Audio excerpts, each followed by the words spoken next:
I got a message from YouTube or the app saying that YouTube is not responding. Sorry about that. Alright, so that other stream ended it abruptly. There we go. Okay, hopefully this stream will not fuck up. Let me plug this back in. And I am on our Wi-Fi, so hopefully that will help. Anyways, okay, so as I was explaining, the reason why this is so important is because, oh shit. Oh shit. There we go. But this is the reason why this is so important, because what I'm doing is I'm pulling out all those dead hairs, all those loose dead hairs.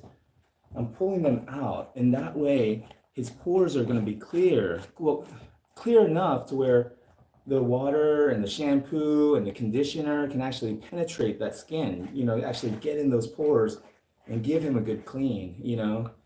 So he's actually, if I were to wash him in this state, if I were to wash him without combing and brushing him first and getting all this dead hair out, that would be like if we were to go to work, sweat all day, go to the gym, sweat all day, sweat, and then your clothes are all dirty and sweaty and everything, and you feel all sticky, and you go in the shower, right into the shower. You don't take your dirty clothes off. That's kind of what it would be like if I were to wash him. And then if I were to just brush him like this, with the slicker brush, just kind of separate the coat and, get some of the hair out with the slicker brush. Shoot, you know what? Let me just turn this off. I bought this yeah, that might be better. I bought this light holding thing, but I think it's actually not as helpful as I thought it might be. So anyways, so when you brush all of this out like this first, it's like taking their dirty clothes off. But let's say I don't go back through and I don't comb the rest out. That would be like going in the shower with your dirty underwear, your dirty undershirt, your dirty socks, taking your dirty pants and your shirt off, your work shirt and, your jacket or whatever, your outer clothes, you take those off, but still going into the shower with your inner clothes, your underwear still on. That's kind of like it would be if you were to wash your dog after you brush them, but you don't comb out the rest. So even though I do want to wash him really bad, I need some water. I'm drinking some barley tea because I got thirsty, and that's kind of all I have in there. I don't have bottled water in there. All I have is barley tea. So let me get a cup and drink some water. Hold on one moment. Okay, that'll do. My water cup. Okay, so I have some water here because, yeah, I have not really drank a lot of water today. I drank coffee. First thing when I woke up, made some coffee and drank some coffee. Took my dogs to the dog park, and I can't hold my liquor. You know what I'm saying? So I was like all over the place bouncing.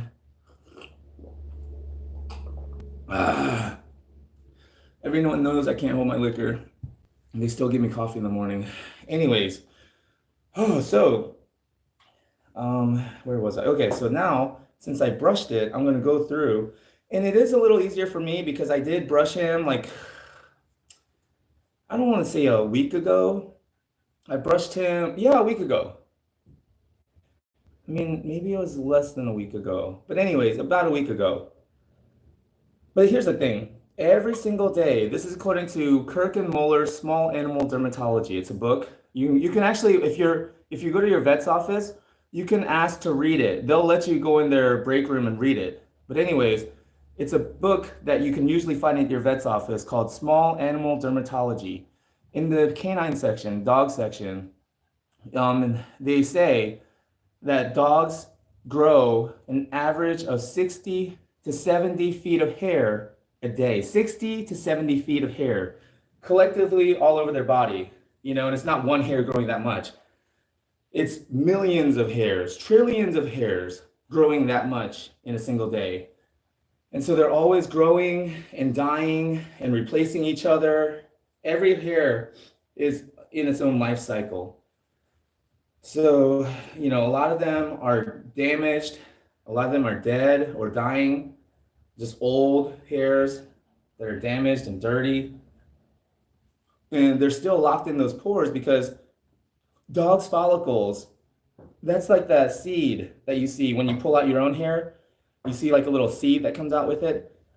The dog's hair, they grow 7 to 12 hairs per follicle. And the thing is, there's already more hairs in there, that pore, like next to it. And so a lot of times this follicle has already grown some hairs, and another one right behind it is growing some more. And so in each dog's pore, there could be 20, 25 hairs all bundled in together. They grow in bundles. They grow in bundles. They don't grow individually like that or in twos like ours sometimes. They grow in bundles like that. And so that's why these bundles of hair get old and frayed and they start to clump up together. And that's why it gets all clumpy. But then when you comb it all out, it's nice and fluffy again and soft and silky, how it's supposed to be. Because you're brushing out that dead coat and then you're combing out the rest. See that? That's what's going to give you the bad smell. And if you get it wet, now that it's wet, it smells terrible. Because the thing is, hair is fibrous, right? So when you look at hair, they actually have scales on them. They're fibers, like scaly, fibrous extensions of the dog's skin. So when you look at the hair under a microscope, these hairs that still look nice and white, they're not brown and stained, but they're nice and white still. They're under a microscope, they look like green pine cones that are sealed together. So you can imagine if dirt or moisture or mud, they get in mud or anything, it'll literally slide off. It'll slide off the clean hairs because the clean hairs, they're sealed up and they have oils, and so the oil is going to repel everything away. It's protecting the hair, which is why using only shampoo is not good, because if you only use shampoo, the shampoo is going to dry the dog out. If you're going to skip one or the other because you don't have a lot of time, skip the shampoo, not the conditioner. The conditioner is so important because the oils, you want to restore the oils into the coat. So anyways, but you don't want to skip the shampoo either, because the shampoo is doing the cleaning. So anyways, the old hair that I just showed you, and I'm going to get more of, so it doesn't matter if I threw it away. The old hair under a microscope, it looks like a brown pine cone. See how you just reacted? And I'm using this light side. It's because there's so many dead follicles, not just follicles, but like dander and dirt and all this microscopic debris that gets caught up in there. And when I'm pulling out these hairs, it comes out with it. And I can literally feel his skin feel like sandpaper. And then as this stuff comes out, the powdery, dandery stuff comes out too, and his skin actually feels softer. Right here on his tail, it felt bumpy and sandpaper rough. But now that I combed it and I got some of that out, I can feel it. I can literally feel it under my thumb, under my fingers, smoothing out now. And the hair feels smoother. And the thing is, the smooth hair was always there. It's not like I sprayed anything on it just now. I did spray his coat before I started, but I mean, it felt rough. But then as I comb out the rough hair, it starts to feel smooth again and clean, and it starts to look clean again. And I haven't even washed them yet, because now that tail feels nice and smooth, and it doesn't bother him as much because all that stuff is out of there. Along with this comes all that stuff that's jam-packed in there. So that's why this is so important. There's a process to this. I do want to wash him, but I can't until I get this comb through his coat. Then I'll know that a lot of this, it feels rough right here. Inside his thigh, it felt rough because you can feel the skin there. And then as I'm moving this through that rough area, it's pulling out all that. It's so fine, it looks invisible to the naked eye. Until you get so many of them together, then you can actually see them on the comb. But before you do that, you can't even see them really. But as the comb goes through, because it's a metal comb, and it's putting pressure right there on the skin, it's able to pull them out. And as you pull them out, it smooths out the skin there. Even his feet, his toes out here start to feel smoother. They were rough. Okay, so here we go. Let me get some more water.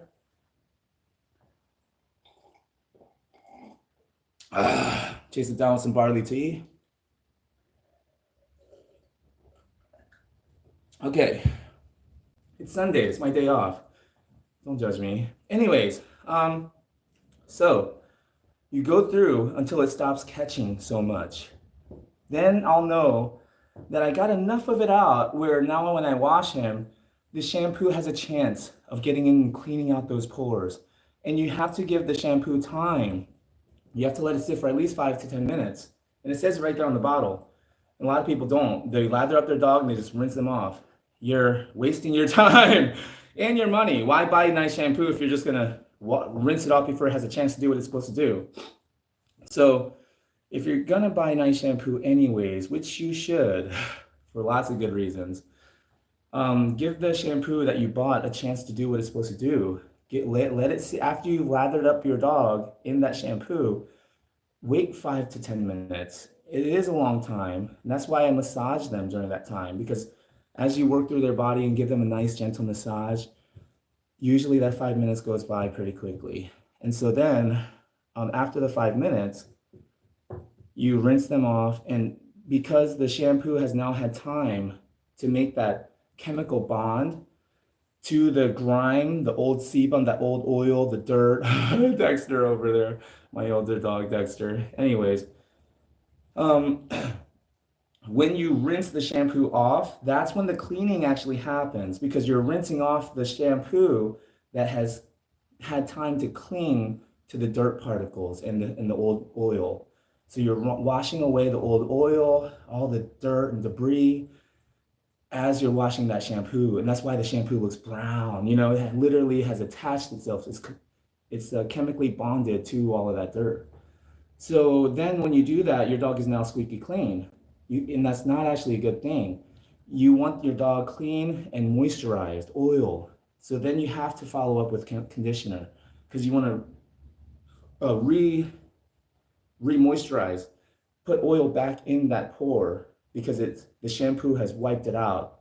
So you want to put oil back in nasty, that's called the dingleberry. And a dingleberry, you want to eat, no, I'm just kidding. Oh shit. Anyways, I'm sorry if that's triggering for anybody. I just probably lost all my subscribers, but it's all good. Whatever the fuck.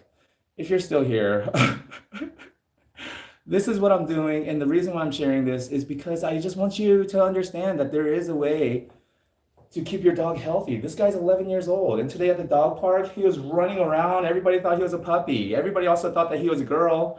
So, you know, I was like, hey, let's watch our fucking pronouns. You know what I'm saying? We're in fucking 2024 now. Hashtag fucking pronouns. Watch your fucking pronouns, you know? Watch your P's and Q's around me.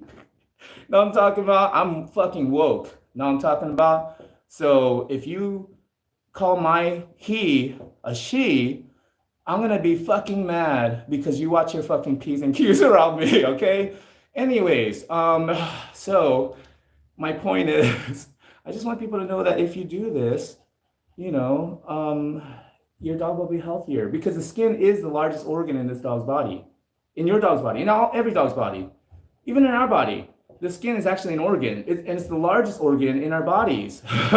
So when we take care of our skin, and our skin doesn't have to work so hard, and it's not fighting off like diseases and shit, because all this shit is just crammed up inside their skin and building up every time you just wash them without pulling all this out, and you just wash them. What you're doing every time we wash them is we're sending a signal down to their skin, down to their subcutaneous level. Anyways, no, the dermal layer. The epidermal sends a signal down to the dermal layer, right? Help, we're being attacked at the surface. Send help, you know? Because that's how the skin is interpreting what's happening during the wash. You're fucking slamming the skin with fucking high jet powered water, and you're wiping out all of its oils that's protecting its skin and the hair. You're washing all of that out with shampoo. You know, this chemical that's on their fucking skin now that's entering, you know, well, actually, there's so much shit inside their pores, they're probably fine. It's probably not even going to enter their skin. But still, it's on their the surface of the skin. And it's wiping away all the oil off the hair that the hair needs to protect it, right? And so then the epidermal layer says down to the dermal layer, hey guys, we're fucked, right? Send help. So then for what did they say? 14 to 21 days. So about 2 to 3 weeks, the skin goes into overdrive, saying like, we need to, rapidly make more oil. So it actually goes into overdrive for about 2 to 3 weeks, right? According to that book that you can read in the fucking vet's office, okay? Or you could just buy it. Just order it online, but it's expensive. Just go to your vet's office and ask them if you can read it. Anyways, so this is what happens. So that means that not only did you not help their skin by washing them, you actually fucked them, and you don't even know it. And then their skin's gonna get all flaky, and they're gonna smell in a few days. They're gonna smell even worse. So then what do? Because they smell even worse and everything, after a few days, about a week later, you wash them again. And their skin's still in overdrive, still overproducing the oils, trying to recoup and recover from the first improper groom. So then, they're fucked again because it's only been a week, and you're fucking their skin over again. I'm sorry for my language. It's just I don't give a fuck anymore. I'm not trying to sell shit. I don't give a fuck if you subscribe. I don't give a fuck if you share or like or whatever the fuck. You know what I'm saying? I just being honest. So anyways, yeah, where was I going with all this? This is so important. This is what we don't do before we wash them. All right. So there we go.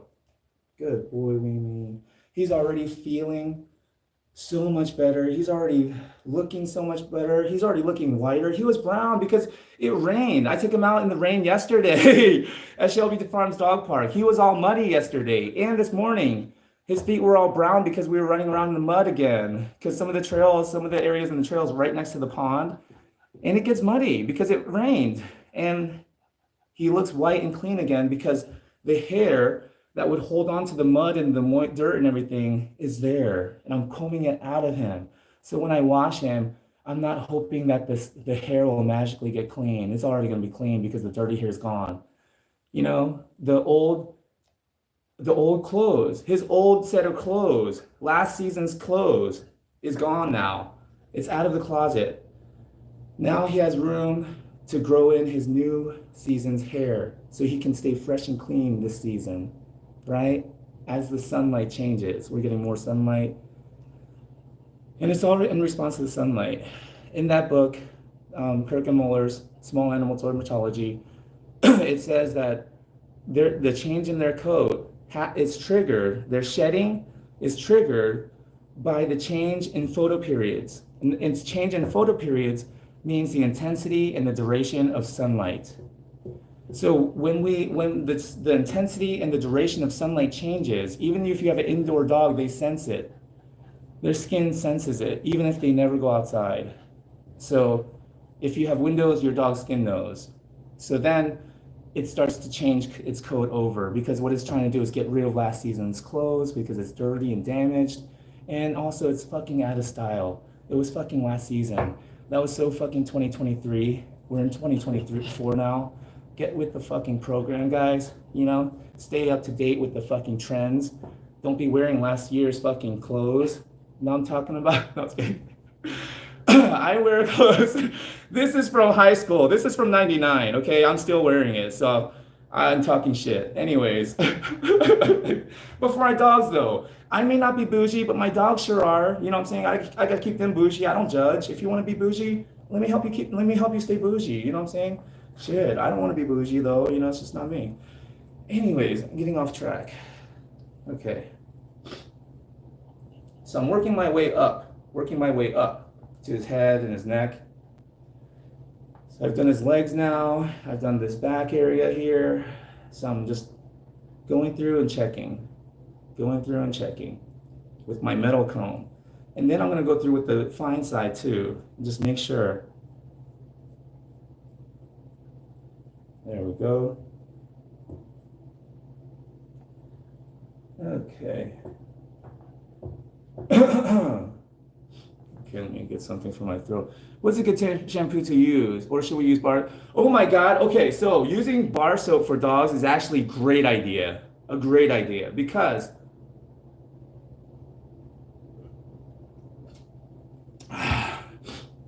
the essential oils and the stuff that they use to make the shampoo, it is a preservative. And as long as you keep the shampoo bar dry after each use, you're gonna be fine. Shampoo, liquid shampoo bottles, the thing we have to be careful with is it does have a shelf life and it does have preservatives in there, you know, and a lot of them do have a lot of chemicals that, you know, they use for the fragrance. So the shampoo that I'm gonna use today is the one that I kind of like to use most is the Earth Bath fragrance free shampoo. It comes in like a white bottle. So because it's fragrance free, you know, and I don't mind that it has some chemicals because, you know, the shampoo that I use have chemicals, you know. And so I just like that they're honest about it's on the label, the chemicals that they're using, and it doesn't have any fragrance to it. So I like that. So I use Earth Bath fragrance free shampoo. That's what I'm gonna use on him today.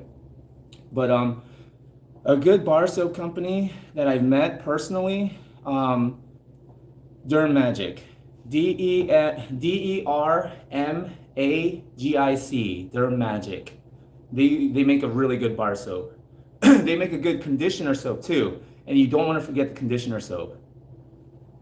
Glad I asked. Didn't realize shampoo has a shelf life. Yes, yes.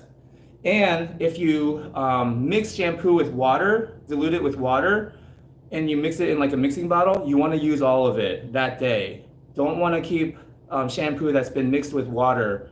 You don't want to use it 2 or 3 days later because it could have bacteria developing in it, and you don't want to put that stuff in your dog's skin. So yeah, don't dilute your shampoo. If you do, use a separate mixing bottle and make sure you use all of it on your dog that day. Alrighty. There we go. Now I'm going to use the brush again for his front half. So what time did I start this? I'm actually supposed to go to archery practice with the guys here. I've made such good friends here. Like, that's the thing. I was about to leave several times because I didn't feel like I was deserving of this job because you know, I don't have a college degree. I've never studied Korean, you know, as like a language expert or anything. You know, I just been living my life and fucking around, you know, and just doing whatever the fuck I want. And so I just felt like I don't belong here with these people. These people are learned, you know what I'm saying? They've studied, they are smart, they're engineers, you know, so they're from Korea. I just felt like I didn't belong. But not only have a lot of these guys accepted me, they've been so patient with me, they've been so understanding. They've really helped me understand and grow as a person, understand where I needed to grow. I feel like I have a brotherhood here for the first time in my life. And I realized this is something I've been missing in my life. I've been a loner my whole life, kind of, which is why I kind of started this YouTube video as well, the YouTube channel. And so I just felt like, wow, like I'm a loner, you know, nobody really likes me. And probably for good reason, because if you meet me in person, I'm a lot like I am in these videos. I'm a lot to handle, I know. I come on strong. And if I were somebody else, I would think that I'm a con man too. You know, like, what the fuck you want from me, dude? Why are you like coming on so strong, you know? It's like, dude, because I just like you. I can't hide it. I don't know. I just want to be friends, man. And I understand why that turns a lot of people off. And so I don't blame them. But I just been so used to just being with my dogs and my daughters, because my daughters, they find me hilarious. And they put up with me. And so, you know, I just spend time with my daughters and my dogs and go out fishing when I can, you know, go out into the archery range. And so I just felt like I didn't need friends. You know, friends is just something for everybody else, not me. And not only do I have like friends now in a short amount of time, I mean, in 1 month, I've just been through so much, guys. So much. I can't even get into all of it. But like, these guys have not only been there for me, they stuck with me, they had my back. Oh man, so I feel like I have a brotherhood now, a real fucking brotherhood, you know? And so now I'm teaching them how to shoot a recurve. I'm getting them into traditional archery, and they share my passion. They understand why traditional archery is so amazing. It's because no matter how expensive your bow is, you just have a pretty bow, dude. You just have a fancy bow. It's never going to buy you accuracy. Traditional archery is just about a bow, a stick and a string. There's no silencers. I mean, or like stabilized. I mean, you can, but a real traditional archer is just a recurve bow or a long bow, and it's just a stick and a string, baby. You know, and you become the weapon. You become the weapon, and you become more accurate through practice. And that's the only way. Nobody can outshoot you by buying a more expensive bow. You can't buy accuracy with traditional archery. And that's why I love it. I love it because it's so difficult. But you become a more focused person. You become a more confident person. You can respect yourself, you know? And they've shared this passion with me.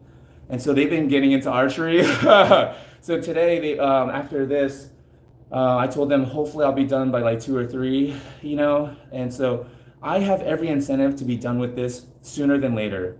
But I'm not going to shortchange my dog here. I'm not going to cut corners because he deserves my best. If I love him, I have to do my best, right? And I know that this is going to help him, so I'm not going to skip this part. I'm going to do this, even if it takes time, even if I have to be late to archery practice with them. You know, they're going to have to understand, you know, like I had to do this right for my dogs. If I'm going to do it at all, I'm going to do it right. I'm not going to just throw them in the tub and start washing them when I know that that's not going to be good for their skin. And really, we have to take care of their skin. Their hair will take care of itself. The skin is what's growing the hair. So we have to take care of the skin, make sure the skin is healthy. And then the hair, wow, that feels so nice. Oh, that feels so nice. So anyway, he needs a haircut. Look at him. So, but, you know, so I want to get to the haircut. The haircut actually only takes like maybe 30, 40 minutes. You know, so I could really just do the haircut and be done with it in about an hour. But I can't. I told them it's going to take about 4 or 5 hours, maybe 3, 4 hours because, you know, because I haven't really stayed on it. I haven't brushed him every day like I should have because I'm waking up at 5 in the morning now, guys. Every morning, 5 in the morning. And it was hard at first, but now I'm waking up before the alarm even hits. So yeah, 5 a.m. every day, get to the job site by 7. Um, by then I've already walked my dogs maybe twice. You know, cooked myself a little breakfast, you know, made myself some coffee, and I'm in the company car, and we're on the way to the job site. And then we get there by 7. I do like a company meeting in the morning, and then I get over to the job site and try to make the 7:30 meeting, the whiteboard meeting there. And then I'm working, dude, all day long. I get like 30,000 steps a day now because that job site is so huge. It could house a small village. And you know, I can't share any pictures. I can't share much. You know, I can't share much about it because, you know, IP, intellectual property and everything, I'll get in trouble. Not just that, but I want to be a man of integrity. I want to, you know, so anyways, I've been getting like 30,000 steps a day. Anyways, and I joined the gym here, and that's actually how my back got hurt. She showed me this workout that I did, or to you know that she had me do last week, and it was really good. I never thought of doing it before, but you take dumbbells if anybody's interested. You take dumbbells and you do your regular bicep curl, but then here you turn it and you go up. Ow! That's how I hurt myself because I did a little bit heavier weights than normal. I was trying to push it, and I shouldn't have because I was kind of run down and feeling tired. I really should have made it a rest day, but I was like, if I'm gonna do it anyways, let's fucking do it, you know. So that's what I did. Oh, and then breathing is important. So you take an in breath, you breathe in on the way up, and then you breathe out on the push-up. So that's how you do it. It's a really good workout. But anyways, that's how I hurt my back yesterday. Oh, right between my shoulder blades. It hurts. But yeah, it's okay. I've been through worse. It's what happens when you're 43 and you go to the gym and you try to push it. But anyway, so yeah, that's been my life these days. Just okay. So here you go. I told my personal trainer, I was like, "Have you heard of the ancestral diet?" And he was like, "No, what is that?" And I was like, "Okay." So I've been listening to some podcasts, and I heard about this thing called they call the ancestral diet, meaning like if you're from the Mediterranean, if you're from Greece, that area, it's probably good to eat a Mediterranean diet. The feta cheese and all that, the Greek salads, the olives. And if you're from like France, it's probably good to eat like a French diet, the cheese and the fruits and jams. And if you're from Asia, whatever country you're from in Asia, it's probably good to eat that diet because that's what your ancestors ate, right? And so I was like, so I never really considered it. I always, when I was living by myself, I was always cooking like steak and broccoli, chicken and asparagus, Brussels sprouts, it's like a meat and vegetables. I stayed away from carbs. So even when I went to like the Korean barbecue, I would not eat the rice. If they ask me if I need rice, I tell them no. I eat the meat and vegetables. That's all I did, right? And I'll work out every day. And then I come here and I've been eating the Korean diet, what they give me. Because I mean, shit, if it's free, I'll eat it, especially if it tastes good, right? So it's like rice, white rice with kimchi, two different kinds of like kimchi, some sort of like vegetable, seasoned vegetable, and a kimchi. And then kimchi is like the fermented, a cabbage with the spices. It's really good it's probiotics. So it's good for your gut health. And so I knew that. I knew kimchi was healthy. And then a soup, like seaweed soup or, doenjang soup, like a soybean paste soup, some sort of soup with tofu and vegetables. And so I've been eating that every day for the past month, right? Well, on Saturdays, Sundays, but still on Saturdays, Sundays, just for fun, I've been cooking Korean food too.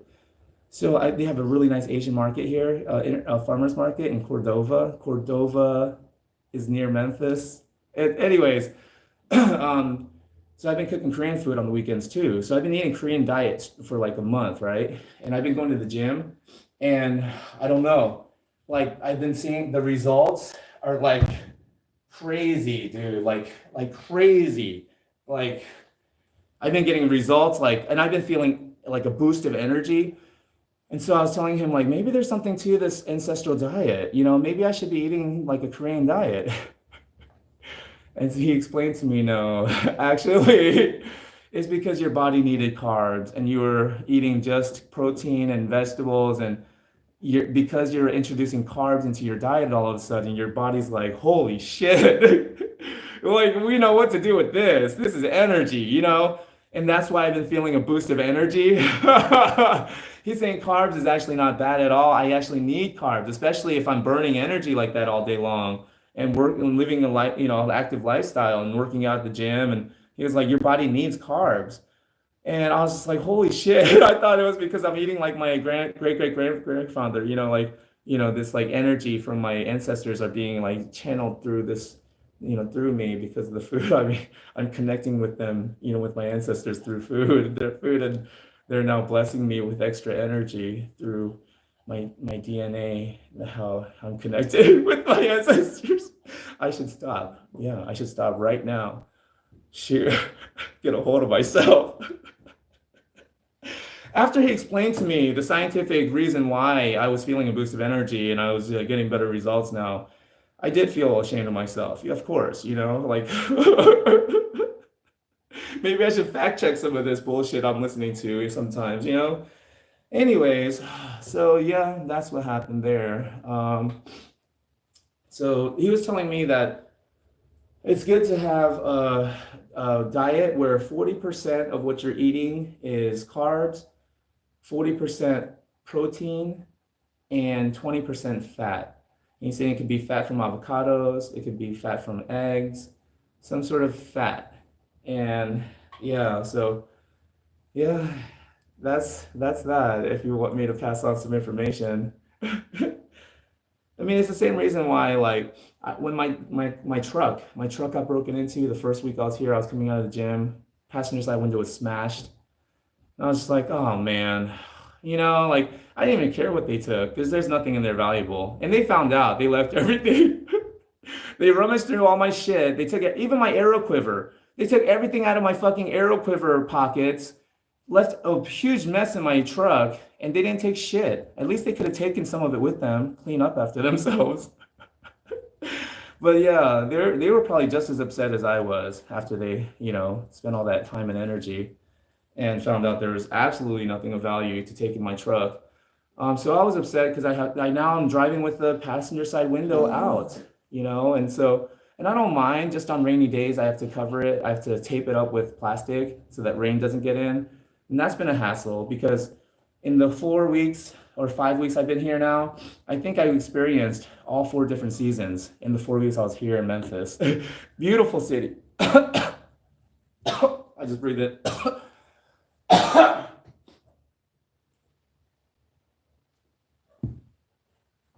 Oh man. Oh, you fucking dog, you with all your fucking dander that I just fucking breathed in. Now I have corona, dude. Fucking shame on you. I just breathed in some of your. I hope that didn't come out of his mouth, what I just breathed in. Holy shit. Anyways, yeah, so my truck got broken into, but that's how I met the head trainer there at the gym. Like I was walking out, and not only my truck, the passenger side window was bashed in, but his truck, his driver's side window, because it was next to mine, his driver's side window got bashed in. He was driving a nice Ram, not a piece of shit like mine. So I didn't give a shit. I didn't care. But I felt bad for him because he has a nice truck. And he comes out, he's like, fuck. And he looks at me at first like he's mad at me. Like I did something. I was just like, dude, look at my window. And then he was like, oh fuck, and so we called the cops, and the cop was like, welcome to Memphis, and I was like, nah, it's easy to feel that way, but really, I've had nothing but pleasant experiences the past week. Everyone here has been pleasant. I was like, Noah works, he's the head trainer there at East Florida, right down the street where I live. And I was like, Noah here's a good guy, like that cop was a good guy. And I was like, so it's easy to think from this one experience, oh, fuck Memphis, but really, Memphis is an amazing city with amazing people. It was just one guy, maybe two, that did that. And I shouldn't blame the entire city of great people for the actions of these couple of, immature guys that probably weren't thinking, about how their actions were affecting other people. I really hope that was not a dingleberry that because I see one here on the table. That's really concerning me. Anyways, yeah, I was telling them like, really, Memphis is amazing, and I was like, I'm not happy that this happened, but I'm kind of glad this happened because now I'm friends with Noah, and this was a great way for us to meet, because it's gonna be memorable, and it was. Even when I finally scheduled the first physical training appointment with him, he was like, dude, the way we met, and so. Yeah, I was just like, it's not Weemee's fault. Oh, yeah, it's not his fault. I breathed it in. I like to blame everything on my dogs. Even when I'm late to work, it's my dog's fault. Anyways, and they're so noble, they'll take it. They're like, yeah, we're my master. It's my fault. I'm such an asshole. Anyways, I mean, the option's there. I'll take it. You know what I'm saying? The option's there. Why not take it? Anyways, so where was I? Oh yeah. So that's how I met. And so another lesson I learned from that experience is that even when something bad happens, like I come out of the gym and my truck is bashed in and everything's pulled out and rummaged through. I got to meet Noah, and he's such a great guy. And now I'm getting physical training there, and it's like amazing.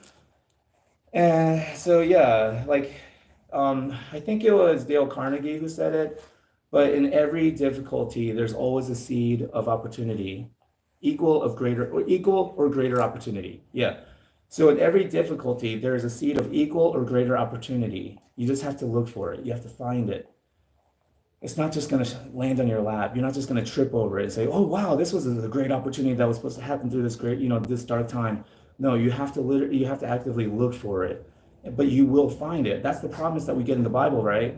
If you believe in the Bible. But it's one of the promises, seek and you shall find. Right? It's a pretty simple formula. You seek and you shall find. But a good lesson from that is finding is reserved for the seekers. If you don't seek, you will not find. You know? So that's the part the author left out because they're forgetful, unlike me. I never forget anything ever. And so let me make up for the artist's defect, for their flaw. You know, I mean, the author, the author of the Bible, who I hear is God. Yeah, he said, seek and you shall find. What God forgot to mention, and let me make up for God's mistake, is if you do not seek, you shall not find. You're welcome. You're welcome. You seem to have forgotten, sir. So I'm just helping you out a little bit with all these people here. So anyways, he has not struck me down yet. You know what I'm saying? So anyways, I think I'm good for that for now. He has a sense of humor. You know, she. Sir, Bill, you forgot to put in there what your preferred pronoun is. Anyways, okay, let me stop before I piss off some religious people. Here's my opinion. Religion, it rips us apart. Spirituality brings us all together. You know what I'm saying? I feel like by reminding ourselves that we are all spirits having a human experience, not, you know, we're spiritual beings having a human experience, not human beings trying to have a spiritual experience, you know, not the other way around. When we remind ourselves of that I am not actually this flesh vehicle that I'm in. It changes all the time. It was fucking fat and overweight. It was fucking short till I was 19. I was 5 foot even till I was 19. I didn't hit puberty. You know what I'm saying? And so I hit puberty late. So this body has changed so many times. I am not this body that I'm in. I am the one inside this body. You know, Joe Rogan calls it the flesh vehicle. I'm the person driving this flesh vehicle. I'm not that formless entity that has no form inside of this. That's what I am. And when I remind myself of that, and I remind myself that everybody's that, then we feel connected. But then when I say that I'm a Southern Baptist and you're a piece of shit, you know what I'm saying? Then all of a sudden we can't come together. You know what I'm saying? We can't come together right now. I'm taking advantage of the fact that my roommate's gone.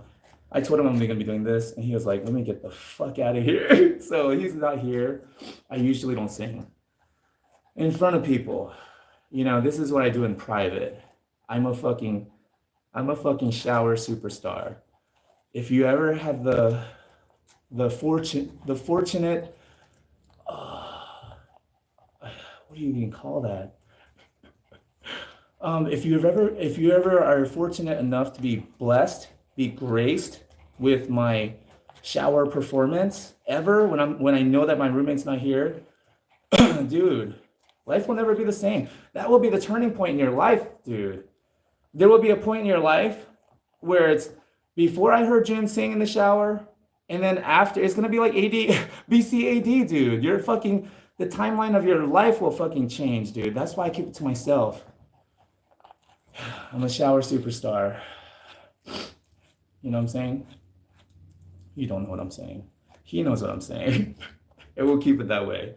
Anyways, so I'm working my way up to his fucking chest, right, Mimi? And then I'm gonna work on his. No, Dexter, I wasn't really cursing at him. It's all good, dude. Go back to sleep. It's all good. Don't look at me like that. Before I rush over there and fucking tackle you. No, I was kidding. Anyways, I'm sorry if that was triggering for anybody who's ever been fucking rushed over and tackled. I'm sorry. It must have been rough. I've fucking been rushed at and tackled. Oh my, that's exactly why I knew I would never want to be a football player.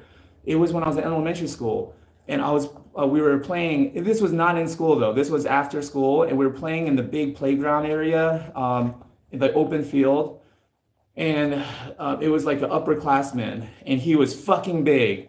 And I was just running towards him because we were playing flag football, and he had his arms like this, and he was like, "You better get out the way, June. You better get out the way." And I was just like, "He's not really gonna hit me. I'm just a kid, right? He's not gonna hit me." Full force, dude. Bam! I fucking flew. I fucking flew, dude. I remember landing on my back, out of breath, not able to breathe. And he comes over to me, he's laughing. And he's like, "Dude, I thought you were gonna move, man. You didn't move." I was just like, "I didn't think you were gonna hit me, dude. Like that? I didn't think you were gonna hit me like that. Like, fuck that." That ended my football career. I could have been a football star, but it just, at too early of an age, I realized what I was gonna be facing. I wasn't ready for it at that age, you know. We talking about now, I would have fucking drop kicked that motherfucker. You know what I'm saying? Both legs up in the air. You know what I'm saying? Both feet. Bow. You know what I'm saying?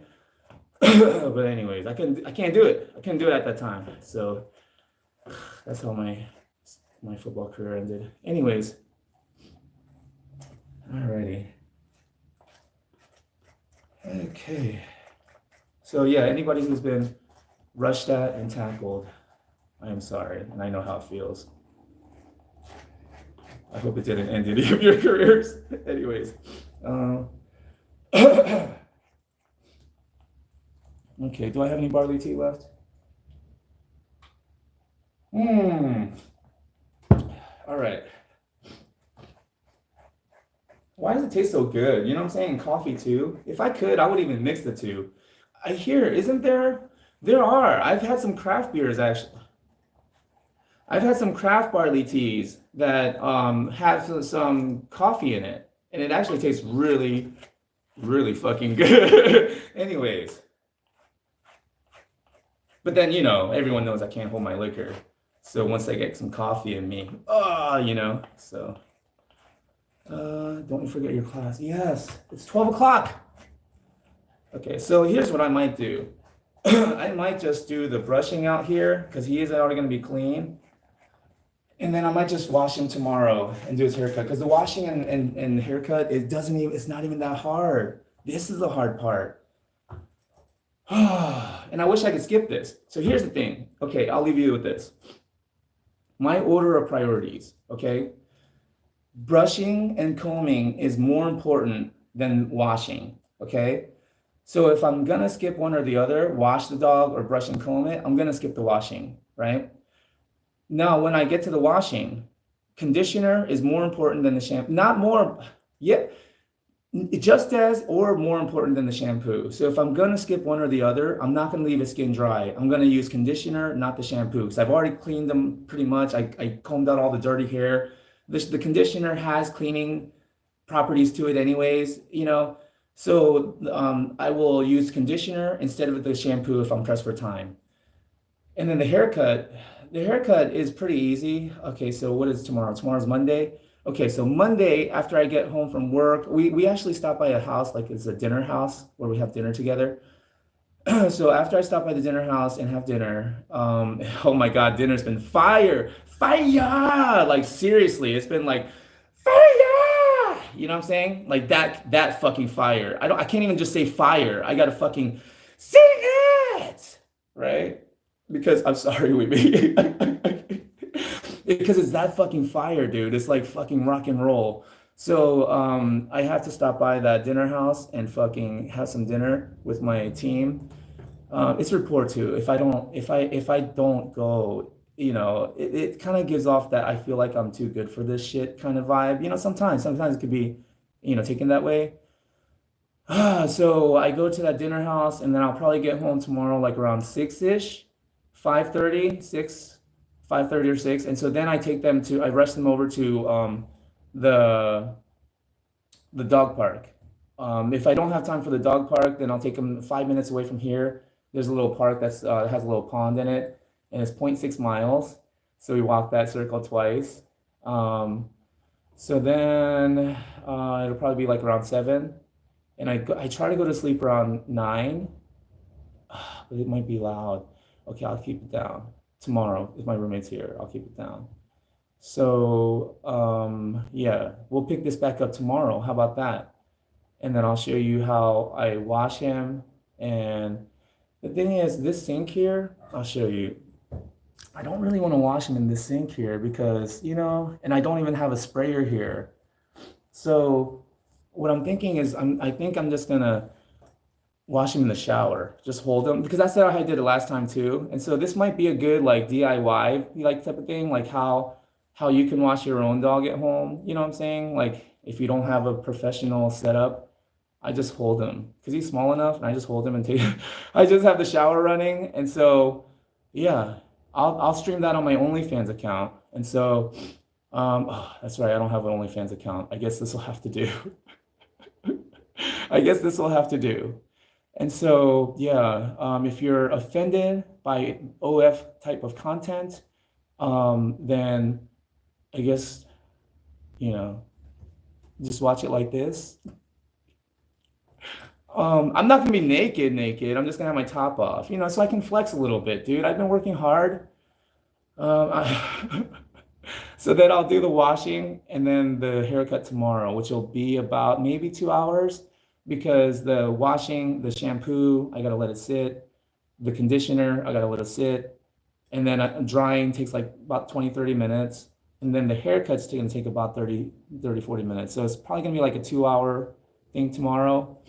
So yeah, that's what I'll do. That way I can have some time to get ready for this archery. We're gonna it's a competition. And so first place, I'm not allowed to join. I'm not allowed to actually participate in the competition though, because the night we were practicing, they were like, "Do you think you can hit that tree?" And it was like, it looked like it was about 50 yards away. At night, when we went back the next day, it looked like maybe it's 40 yards, but still it's fucking far at night. And all I had was the headlights from our van pointing towards it a little bit. And so I was like, I don't know, guys. I don't think I could hit it, really. I was like, I've only been practicing for like 2 years, 3 years. And so I was like, I don't think I can. But I wanted to show them that it's okay to miss. That's what I wanted to show them. Just take the shot. It's okay if you miss. How are you going to get better if you're too scared to miss, right?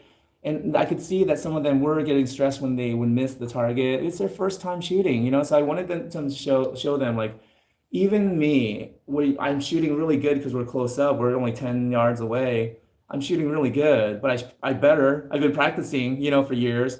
So I'm just gonna show them that it's okay to miss, right? So I just took it, I was like, I'm probably gonna miss, guys. I was like, it probably won't happen. Boom, I just did a clean release. We listen. I was like, oh shit. Everyone's like, oh shit. I was jumping. I was like, holy shit. And I was like, no. I was like, I probably hit a different tree. I was like, I don't think so. So we went over with the flashlight. And I was like, totally prepared to see it on a different tree. I was like, I probably didn't hit the tree. And so we go and it's right in the middle, fucking right in the middle, right where I was aiming. I was like, holy shit. And everybody was like, and so I was telling them, okay, maybe after 3 years of practice, maybe you can hit a shot like that. I don't know. And so now I'm not allowed to participate in the competition. They told me I have to sit out and be the ref. So it's like, guys, I want a free dinner. What the fuck? So anyways, the first place doesn't pay for dinner tonight.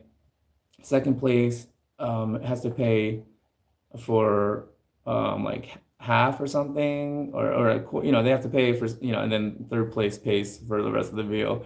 So anyways, but I already owe one of them a meal because he watched my dogs for me. This one Sunday I flew to Atlanta and came back. So, man, okay, you know what? She told me I could, so I'm just gonna flex. I'm not even gonna hide anything anymore. I'm the type of piece of shit that loves to brag about shit, so I'm just gonna fucking flex. You're here, why not? What I'm saying, this is my fucking channel. I'm gonna fucking flex. So I have one client left in Atlanta. She pays for a plane ticket. She pays me $1,000. So I flew to Atlanta one Sunday, missed my flight there, missed my flight back. Almost didn't end up. I almost ended up taking the 8 o'clock flight the next day, and I was gonna miss work on Monday. That's just another crazy story. But I made it back late Sunday night. But anyways, and I had to work the next one anyway. Yeah, so that's why I was kind of feeling run down. But yeah, he helped watch my dogs that day. So I told him I'll buy him dinner. So, yeah. So I'm gonna buy him dinner, and then whoever loses today is gonna pay for. So that's the thing. That's what's happening for the rest of my day. I hope everybody has a great Sunday. Actually, yeah, I do. I was gonna say I'm not gonna lie anymore, and that's why I don't say shit like I love you guys because I don't know you guys. But I do genuinely hope everyone who's watching this has a great rest of your day. That I do genuinely mean that, and I hope you have a relaxing Sunday. Hope everything goes great. Enjoy the beautiful weather if you have it. Right now in Memphis is amazing. So, and they're saying I heard on the radio that today is probably going to be the last day that we have good weather for the rest of the week here in Memphis. So yeah, I'm gonna go take advantage of it. So yeah, happy Sunday. They should let you compete, but make it harder for you, like further distance. Oh, I'm gonna mention that. I'm gonna mention that, like a handicap, so I could still participate too. I want to fucking win. Oh man, but there's with the possibility of fucking winning, there's also possibility of fucking losing, and that fucking sucks. So, but it's okay, because I'll pay for it all. I'll pay for the guy that washed my dogs, and then after I lose because my target's further away and unfair, I fucking lose, and I'll pay for everybody's dinner now. Fuck that. I'm staying out of it. I'm staying out of it. Anyways, I'm sorry for my language. It's just that now that I've got this job and they kind of need me because I speak English and Korean and I've kind of learned really quickly, on the job site. I know I kind of get the feeling that they're not going to fire me anymore unless I do something really fucked up, like really fucked up. They're probably not going to fire me. So now I just don't give a shit. And so now I'm just talking however the fuck I want. Not that I wasn't doing that before, but when I first got here, I was a little careful because I was scared that they were going to fire me because I didn't.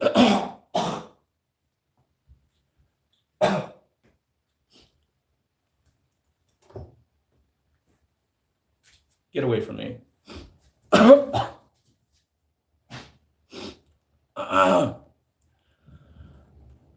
Oh, shit, dude. Holy cow. Right down my throat. And the thing is, there's such fine hairs, invisible hairs. Like I said, now he's got the zoomies. Every time I put him down after I brush him out, he's got the zoomies.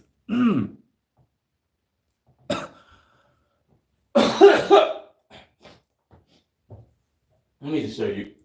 So what I breathe in, it's probably like one of these. I'm just gonna try to grab one fine one.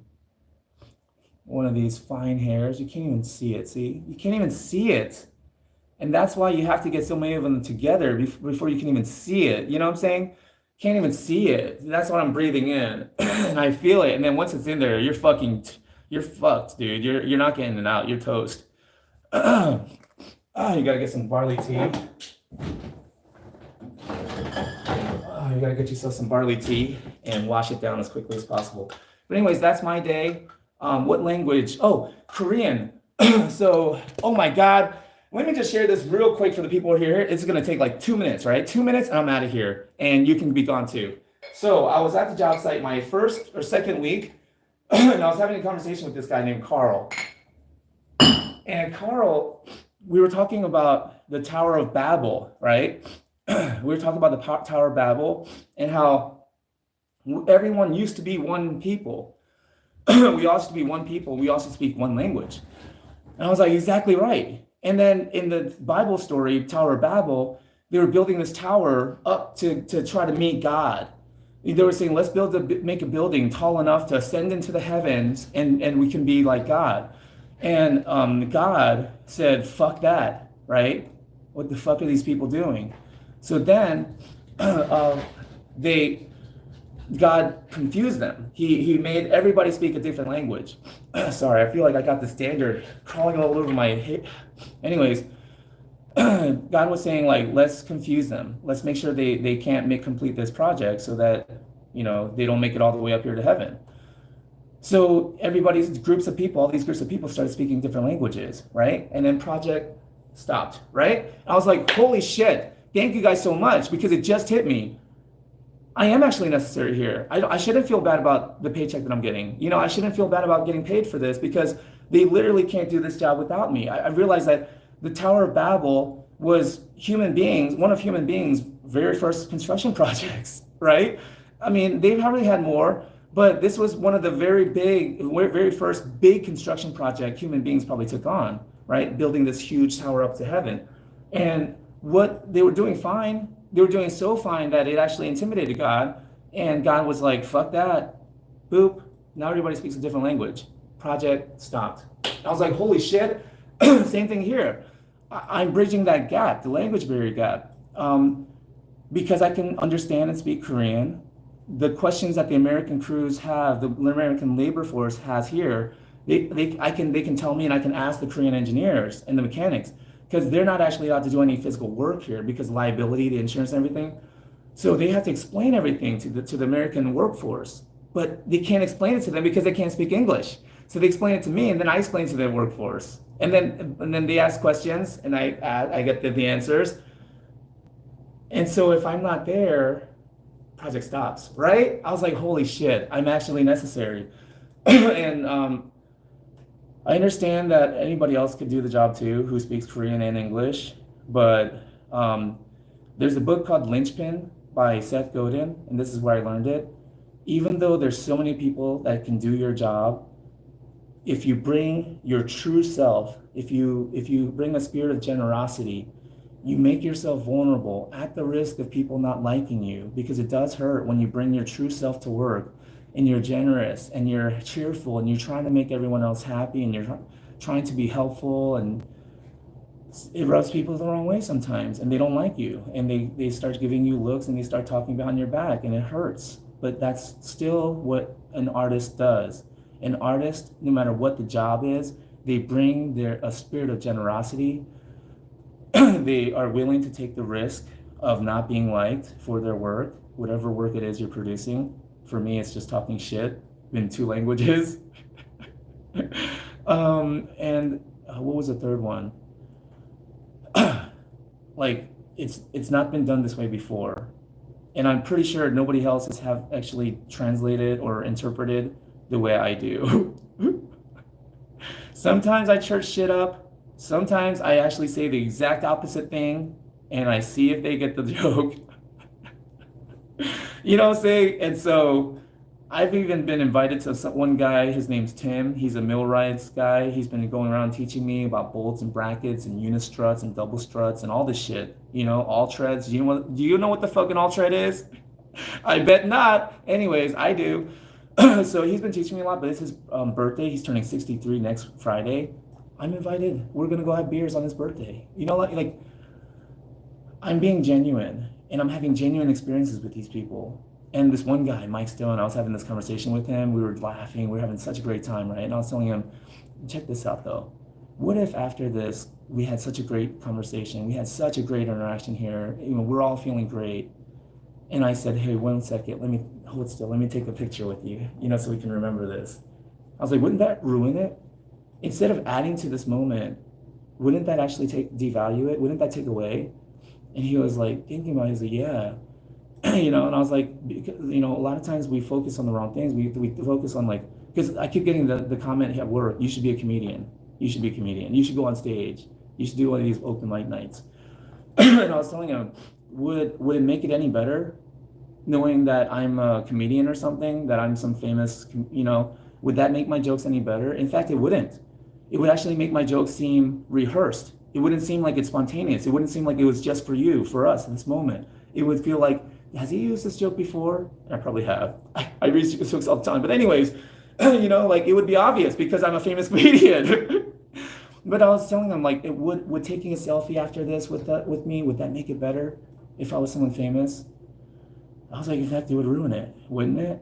The fact that we had this moment and it was genuine and we love each other now, or we feel this for each other. We had this genuine connection. We bonded. We had a good laugh. Isn't that all that matters? Do we have to get likes? Do we have to get recognition for it? You know, and he was like, that's right. And I was like, okay, now hold still. Anyways, he got the joke. But yeah, and we did take the selfie, and it's fucking on my Instagram right now. I'm just kidding. I'm just kidding. I did it. But anyways, I just want to leave that with you guys. Whatever job it is you do, bring your true self to work and be generous and be vulnerable and try to do the best you possibly can. Because you can live by 2 philosophies. If this is all they're going to pay me, this is all I'm going to do. But you can live through with another philosophy that I've adopted, 14 years ago, 15 years ago. I really adopted this new philosophy of living. No matter what they're paying me, no matter what I'm getting for this, I'm always going to do my best because that's who I am. And I always bring my true self to work. And my true self always does its best, you know? And so they can find another interpreter, but good luck finding one that's got jokes, baby. That's got jokes like me. Anyways, I'm kidding. I'm sorry. So anyways, I'll leave that with you guys. Hope you guys have a great Sunday. Cheers. God bless you. And I actually don't give a fuck what you do because it doesn't matter. It's your choice. Whatever the fuck you want to do it. Or don't do it. But if you're going to do it, just do it. I don't care. Anyways, I'll see you guys. I'm rambling.